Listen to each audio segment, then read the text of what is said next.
Baby squirrel use a sexy motherfucker. Give me your attention, baby. I gotta tell you a little something about yourself. You're wonderful, flawless, ooh, you a sexy lady. But you walk around here like you wanna be someone else.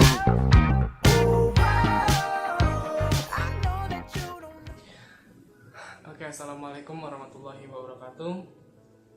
Salam sejahtera bagi kita semua. Dan apa kabar kalian semua? Saya harap baik-baik saja ya. Nah, sebelum itu perkenalkan, nama saya Eko Dewa Sutom. Saya merupakan salah satu mahasiswa dari Politeknik KPP Jakarta. Nah, oke, di sini saya akan memberikan sedikit tips mengenai bagaimana cara menangani demam panggung. Memang, demam panggung adalah suatu yang tidak dapat kita pungkiri ketika kita sedang di atas panggung dan berbicara di depan orang banyak. Demam panggung sendiri itu adalah pengertiannya suatu respon atau reaksi tubuh yang sering terjadi ketika kita merasa tertekan. Seperti halnya ketika kita sedang berbicara di depan umum atau berada di atas podium. Nah, langsung saja di sini saya pertama akan menjelaskan beberapa ciri-ciri seseorang yang mengalami demam panggung. Yang pertama adalah tangan mulai berkeringat dan juga detak jantung begitu cepat, merasa gelisah, perasaan ingin buang air kecil, wajah mulai memerah, dan juga tangan dan kaki merasa gemeteran, serta mulut dan tenggorokan kita merasa kering, dan juga masih banyak yang lain. Hal di atas memang wajar ketika kita mengalami demam panggung, karena memang tidak semua orang bisa untuk berbicara di depan umum atau di depan orang banyak, karena perlu mental yang kuat. Nah, di sini saya akan memberikan tips-tips untuk menangani bagaimana menghandle atau mencegah biar kita tuh bisa santai dan pede jika berbicara di depan umum. Buat kalian yang merasa sering mengalami demam panggung, simak tips-tips dari saya berikut ini ya. Yang perlu kalian lakukan yang pertama adalah, tips yang pertama dan paling utama adalah berdoa. Ya, berdoa adalah salah satu bentuk permohonan kepada Sang Pencipta untuk memudahkan segala kegiatan yang kita lakukan. Karena tanpa seizin Yang Maha Kuasa, semua kegiatan atau apapun yang kita lakukan tidak dapat berjalan dengan lancar. Tips yang kedua yaitu tanamkan rasa percaya diri. Nah, itu harus. Kenapa? Karena dengan kita menanamkan rasa percaya diri, terutama ketika saat berbicara di depan umum, kita akan merasa lebih berani. Untuk itu, mulailah dalam diri Anda tanamkan rasa percaya diri dengan kuat. Tips yang ketiga adalah jangan pernah merasa takut salah. Ya, saya ulangi, jangan pernah merasa takut salah, karena dengan memikirkan mindset kita sebelum berbicara dengan takut salah, tentunya otak kita akan merespon dan menunjukkan reaksi ketika kita saat berada di depan panggung atau di atas panggung, kita akan merasa demam panggung.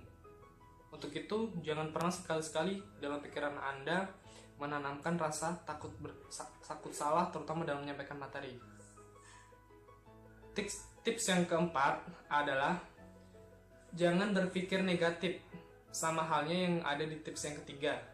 Kenapa? Karena dengan berpikir negatif, otak juga akan merespon pikiran-pikiran yang kita pikirkan, sehingga akan mengganggu pikiran dan tidak fokus. Hal itu juga dapat mempengaruhi kita untuk merasa grogi atau demam panggung. So, hilangkan pikiran negatif di otak Anda. Tips yang kelima adalah penguasaan materi yang akan Anda sampaikan. Ya, tentunya ketika Anda melakukan pidato atau sejenisnya yang dimana audiennya itu banyak, tentu hal yang perlu Anda kuasai adalah materi yang Anda sampaikan nantinya. Karena dengan menguasai materi, Anda akan bisa merasanya lebih nyaman dan juga lebih santai dalam menyampaikan materi tersebut tanpa ada sedikit pun kesalahan yang dapat terjadi. Untuk itu, sebelum Anda melakukan berbicara di depan umum atau sejenisnya, siapkan materi Anda matang-matang. Oke? Tips yang selanjutnya adalah latihlah berbicara di depan cermin.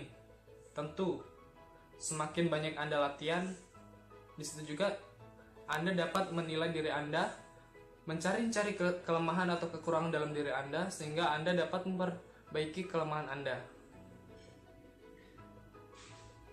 Oke, yang terakhir adalah pahami audien Anda. Faktor utama yang membuat Anda merasa demam panggung adalah audien itu sendiri. Kenapa?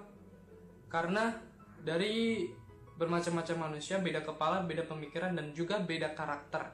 Untuk itu, buat kalian yang ingin melakukan public speaking, pahamilah audien Anda, karakter audien Anda, dan juga sesuaikan tema bahasan Anda dengan para audien, sehingga ada keselarasan antara pembicara dengan audiensnya. Itu akan menyebabkan Anda akan lebih merasa dihargai dan juga menambah percaya diri Anda. Nah, cukup sekian tips dan trik yang bisa saya sampaikan untuk menangani masalah demam panggung. Semoga bermanfaat. Salam generasi penerus bangsa. Saya akhiri, wassalamualaikum warahmatullahi wabarakatuh.